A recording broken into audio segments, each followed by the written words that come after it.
you left me here 2 hours ago, and I thought, yeah, I'll do a bit of warm-up and that. Fell asleep.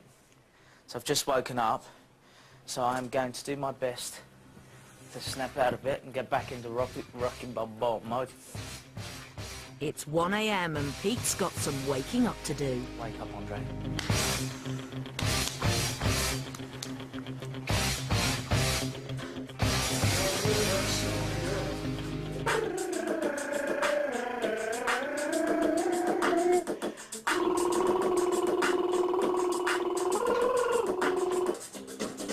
If it's alright, it's alright.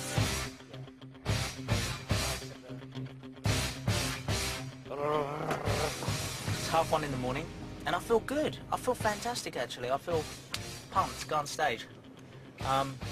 Warmed up a bit, feel alright. When the crowd's there and you got a live mic, it's fun. You just,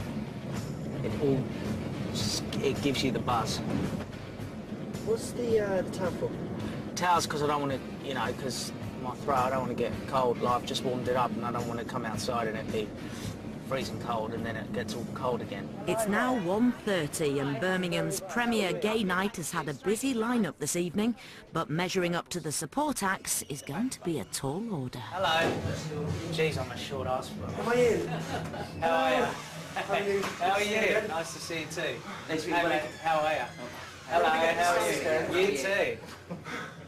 It's not just me, please. I'm so short, man. I hate it. We're all the same lying down, don't worry. Finally, Pete's big moment has come. Wifey, you may not be here right now, but you're here. Are you guys ready?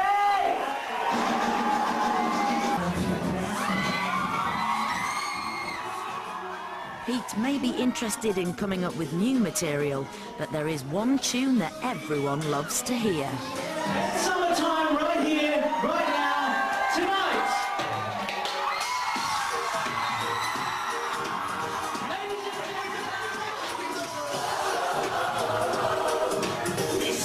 Mysterious girl, I wanna get close to you. Mysterious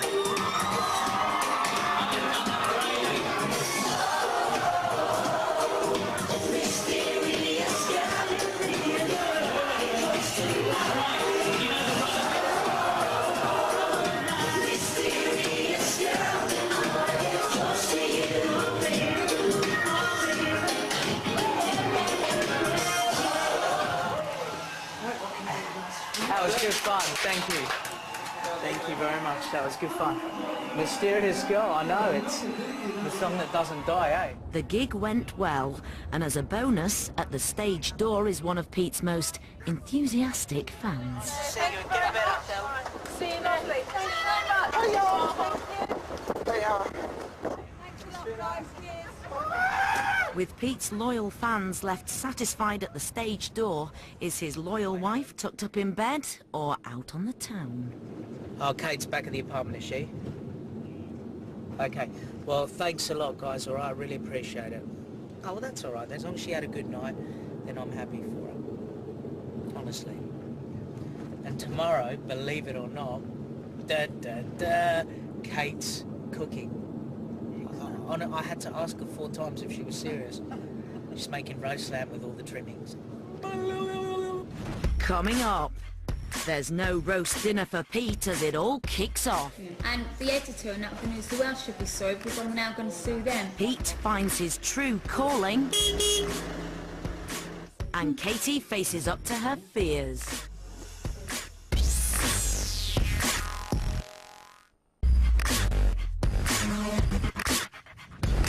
It's Sunday the 3rd of February, and Katie and Peter have hit the headlines again.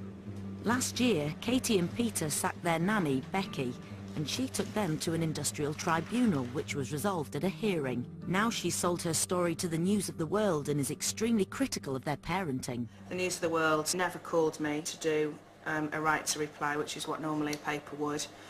But then I've had one of the journalists from the News of the World email me and say that they couldn't tell me because obviously we would have got an injunction against it.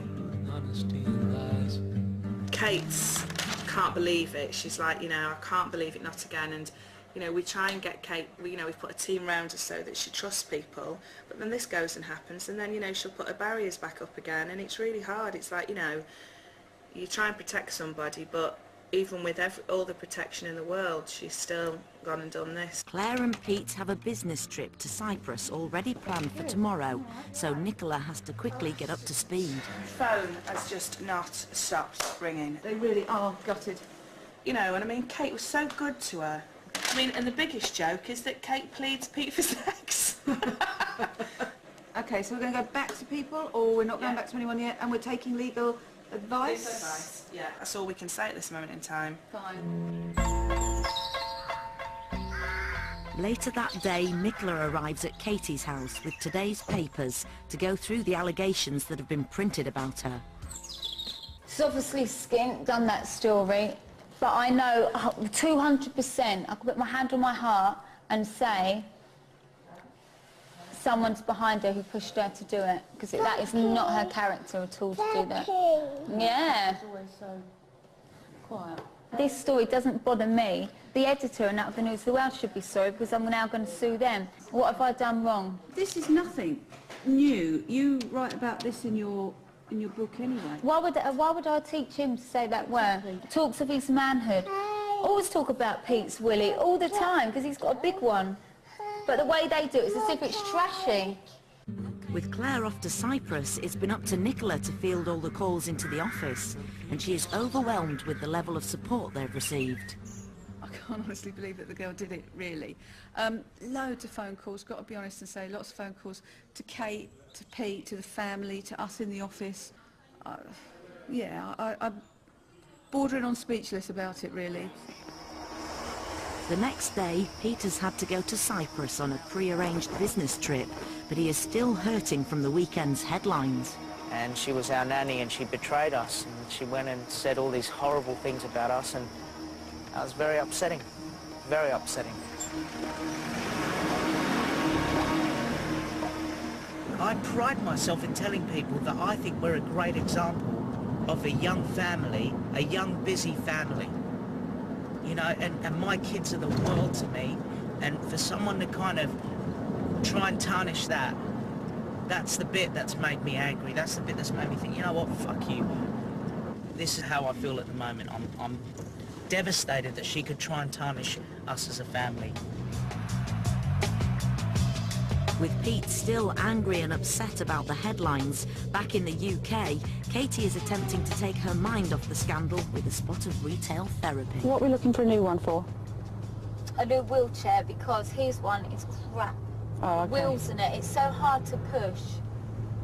Yeah, when we was in Australia and they give us ones, when it has the bigger wheels, they seem to be easy to push. I'm excited to buy a bloody wheelchair. How sad is that? That is a bit sad, mate. I've come to buy a wheelchair. This ain't gonna be easy. Back in Cyprus, Pete has had to try and forget the headlines and focus on the real reason he is here. He has arranged to view a number of property sites which he might want to invest in. Well, it's a lovely area, and I don't know yet. Let's go have a look. It looks good, I mean, so far. Hello, everybody. No.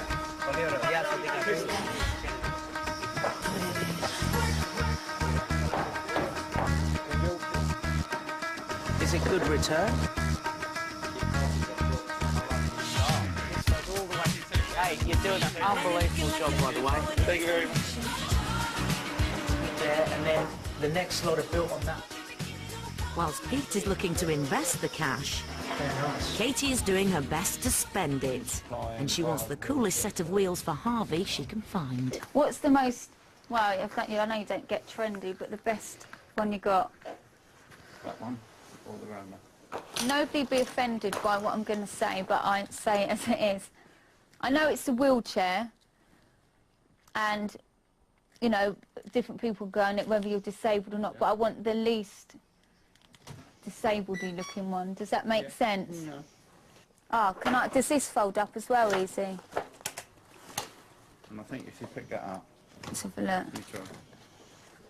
Oh, that is With lighter. the plates on. That's with the plates on. Oh, yeah. Well, I'm pleased with that. Great. It feels comfy. Pete, meanwhile, is tired of being a property tycoon and has now come up with a much better idea. I've always wanted to get in a digger and I'm going to do it. I'm going to get my hands dirty a sec. I'm not going to knock anything down, don't worry.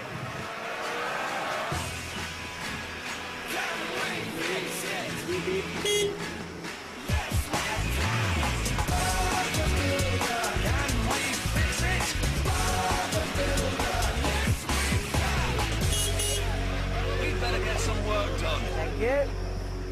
That was good fun. I want one of those. If the singing doesn't work out, at least Pete now has another career he can fall back on. I'd love to have a job like that. Put my iPod on, have an espresso bar in the actual digger. I'd be laughing. But a job in a digger isn't going to be enough to pay for Pete's growing family. I've got kids at the end of the day and we want to have 3 more, at least 3 more. So I want to do as much as I can for them and for me. And, you know, who knows, Katie might say I don't want to ever work again, and I want to be able to support us all as well. And I have such an interest in investment, and I do think of the future, and I think while I can, I'm going to do it. With Pete looking to the future, Kate is still looking for retail therapy. And leave her in a shop for long enough, she's bound to find things to buy. 2 of them bath mats, please. Yep. And an umbrella, and I'll get a sheepskin cover and all that. That's got a pot within it. And you just Yeah, that's fine. Yep. I've got a nice commode, I've got his chair. So that's that. And then the umbrella, is that easy to put on? Thank you. And I'm just trying to see if there's anything else on here. And a boomerang. There's your footstool. Brilliant, yeah. Thank you. I should have put a van. Yeah, I'll have one of them as well. Do you do waterproof sheets? I need a couple more of them as well. Right, this bit's got to go up first, okay? Having successfully crammed half of the shop into the back of the car, Katie is off home.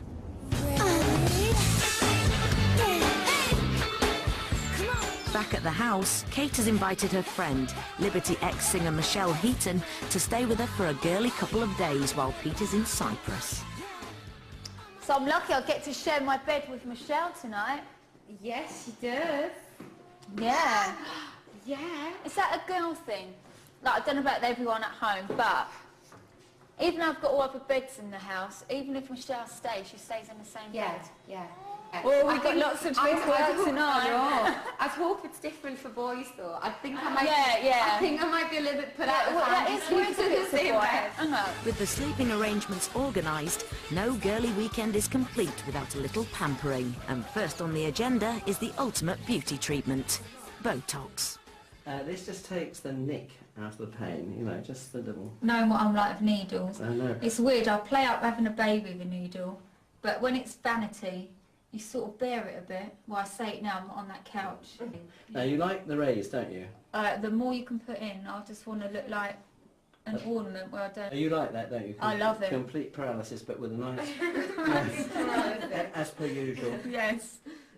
I know some people probably think I'm a freak because I've had nose, boobs, lipo, Botox. I don't know what I'm going to have next, so I'll let you know. But I'm up for trying anything. I even tried Botox in my armpits. I've got need to do that. Yeah. Do you do laser hair? Well, to do what, though? To Take take my hair, hair off. hair removal? Yeah, all underneath, the whole lot. Oh, yes. Yeah, well, Yeah. that's very Underneath? common. Oh, it's all bald. But I'm fed up of keep shaving it every bloody day. Yes. Take all the hairs off. Yes, I'm with you now. Yeah, well, there are lots of places Well, I'll that get do you that. to recommend someone. Yes, no, there are lots. Even though she's had Botox before, Katie is terrified of needles. Michelle's cream has already anaesthetised her face, so she volunteers to go first. You get nervous, Michelle. Look at me, I make it nervous, me. A little bit. My heart's going a little bit. Just a big smile. Relax. I've got the injection just when you're relaxed. Is that all right, Michelle? Nicola, fancy a bit of Botox over here? No. I think you need it. I think it's about the same. I do. Be Daredevil. No. I really can't do. Where did it hurt you, Michelle? I don't know, just above my eyebrows. It felt. Yeah, it does hurt there. No pain, no gain. Exactly. Exactly. Dr. Tanner calls his trademark method of Botox a Singapore sling. Well, it's just a different way of putting the Botox. but it gives these raised eyebrows. It's a signature dish. Now, you don't want your eyebrows raised more than they are, and you want the sort of paralytic look. That's excellent. Raise your eyebrows up. 3. And that you'd be awfully pleased to hear is the end. I don't know if I can now. I know, baby. It was alright. So it wasn't too All bad, right, was you it? were singing away and I'm thinking I can't do it now. No. Michelle has survived, but will Katie be able to conquer her fear?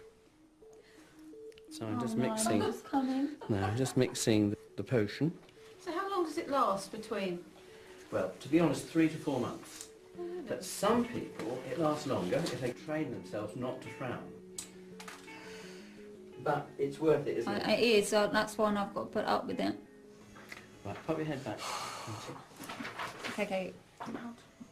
Yeah, you know I'm a baby. Here we go. Just, oh yeah, hold hands with your sister. Now, a nice big smile. I don't know. Yeah. Breathe away. Good girl. Because that's the coldness going. It's iced. Yeah. Good girl. Very gently Mm. Breathe away. Good girl. Well done. Breathe away. Breathe away. Good girl. now. And this is the And one. again. Good girl. Breathe. Right, pop your hands on there. Fuck, that hurt. Yeah, push nice and firmly. It's really good, honestly, but I just don't like needles. It sort of feels like... It's not that you feel a needle, I suppose it's a sting more than It anything. is. The enema stops the prick, but when I push the stuff in, you have the sting. That's what it is, but in my head I think of a needle piercing the skin. Yeah. Screw up your nose. Oh no. We'll just see. Okay. Katie's nose is extremely sensitive due to her recent surgery. No, we'll just see how you go. Go. Ow, ow, ow. That's it. Well done. Now pop your head down here. There we go. Fuck. Well Stop. done. That's it. Now the base of your nose. Screw up your nose again. I'm not going to do it. I'll just, yeah. So you've got no wrinkles on top. Now we just go to here. Oh. Then Fuck. Stop. Oh, I can't bear this. now you're nearly through. You don't need much there, just one on each side. Oh. Right, now give me another frown going inwards. Yeah, that's good. Right, here we go.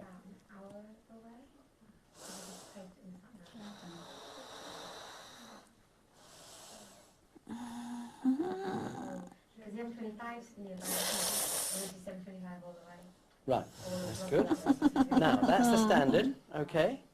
Now we're going to give you the paralysed bit, Yeah. but not too much. Up you go. Just a little bit here.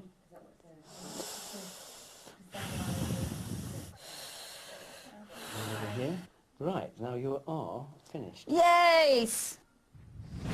Coming up, Pete opens his heart. Yes, I'm a broken man.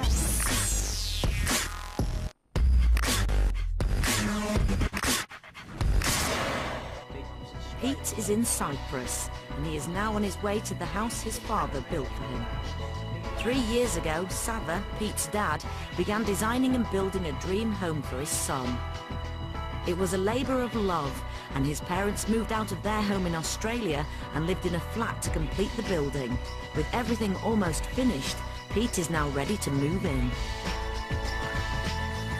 Ah, it's good to be back.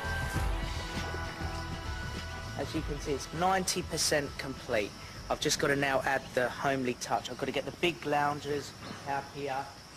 But this is the swimming pool and the barbecue area. But I want you to come to the tennis court. I mean, I think my dad's done an absolutely incredible job. All this AstroTurf I absolutely love. And that dome over there, that all lights up at night. It's all fibre optic lit, so it all changes colours. So from a distance, it looks like a UFO. But I love it. I love it. It doesn't matter where Pete is in the world, he's never far from music, and with the tour of his house over, he's meeting with classical composer Aristos, who is known as the Greek Mozart. They met 6 years ago, and since then have been working together towards a new direction for Pete's music. We started writing some stuff together, didn't we? And then, what did you bring the backing tracks today for me? Well, Yes, to be honest, I brought you something, I make some demos, you know? Very nice. I believe that you love it.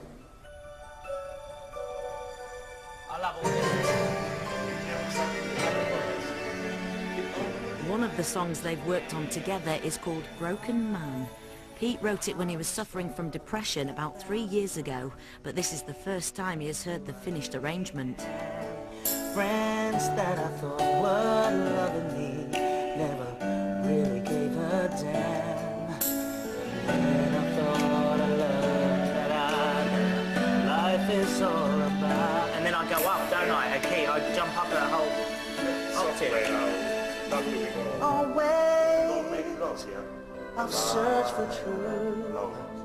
I've opened up my soul so you will see inside of me that I will never betray your trust. I try to set the demons in you free. Now, full. Yes, I'm a broken man with nothing left but bitter time. Tell me. What that song Broken Man's about is about when I went through that depression. Because I was saying that we spend all our lives, I was spending my life living in turbulence. Pete feels that the critics will take him more seriously with this style of music. And at least if they're going to criticise, they're going to criticise good quality songs with good vocal performance. And that's all that matters, because it's when you do a pop song, you know, sometimes some of the pop stuff I've done I wouldn't even listen to myself. But I did it because a record company pays you money, you're not going to argue with them. Well, if it's all right with you, I'm going to take some of these songs home, right? I'm going to take them, I'm going to put a vocal down. Yeah. I'm going to play it to Neville and Claire again, and they're going to say, I really like that, I'm not sure about that, this one suits you, that one does. And I'm going to pick, I think Broken Man could be incredible. On next week's Katie and Peter, the next chapter. Pete's in luck. You can definitely have sex tonight. Harvey's bouncing where it hurts. Oh, not there, not there, not there! And why you should never take your husband to work. Excuse me, I've come all the way here to be with you. You're giving me shit. I am giving you shit. Yeah, well, I don't want you to come in with me then, okay?